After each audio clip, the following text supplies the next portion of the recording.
First সেমের exam দিতে না দিতেই ও মা দেখি দরজার গোড়া এসে সেকেন্ড সেমের এক্সামটা নক করছি। আর করবো বলো, আমি এখন রেডি হয়ে বেরিয়ে পড়ছি সেকেন্ড সেমের এক্সাম দেওয়ার জন্য। আসসালামু আলাইকুম ভিউয়ার্স, আফরিন লাইফস্টাইলে তোমাদের অনেক অনেক স্বাগত। আজ অনেক দিন পর কলেজে এলাম এক্সাম দিতে। না এর মাঝে আমি আরেকদিন এসেছিলাম, কিন্তু সেদিন যেহেতু আমার ফোন খারাপ হয়ে গিয়েছিল তাই সেদিনকার কোনো ফুটেজ আমার কাছে নেওয়া নেই।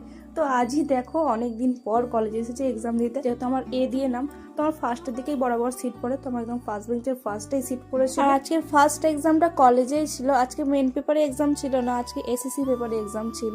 তো মেন পেপারে এক্সাম কাল থেকে শুরু হবে, সেটা অন্য কলেজে যেতে হবে। আচ্ছা, এক্সামের পার্টটা এখন বাদ দাও, তোমরা এইদিকে দেখো, এটা বলো তো কি ফুলের গাছ? আর ইদানিং আমার ফুল গাছের ওপর এত বেশি অবসেশন হয়ে গেছে না, আমি যেখানেই ফুল গাছ দেখি সেটাকে গুগল লেন্সের মাধ্যমে দেখি যে এটা কি গাছ। এই ফুল গাছটা অনেকটা লতানো টাইপের, বড় বড় গাছের মধ্যে দেখছি জড়িয়ে হয়েছে, কিন্তু অনেক ফুল ফুটেছে একটা ডালের মধ্যেই ছোট ছোট অনেক। আর ওই গাছগুলো থেকে আমি কিছুটা ফুল বাড়িতে নিয়ে এসেছিলাম, খুব সুন্দর লাগছিল। কিন্তু